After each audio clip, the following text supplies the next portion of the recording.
Okay, I've just finished installing the Strobinator from Show Bike Lights out of Georgia, and the install was pretty simple, pretty straightforward.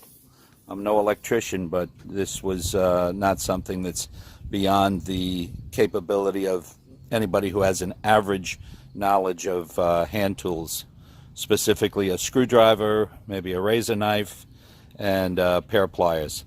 So now the ignition's on. As the ignition goes on, the lights go on. If I press on the brake, I'm using a pole because I got short legs.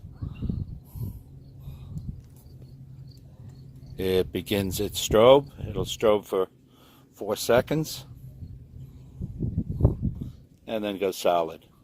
Second time you push the brake, it's a different pattern. Again, 4 seconds and solid on. This was just absolutely an easy installation.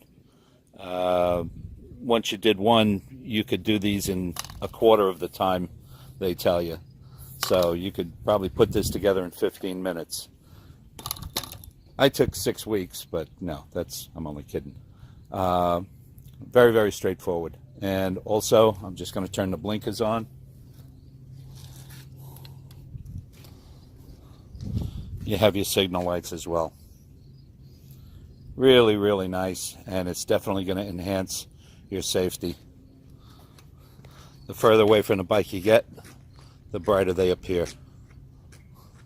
Now I'm shooting directly into the sun, so I'm probably going to redo this, but this is really quite an amazing accessory, and certainly something that you want to consider for your motorcycle.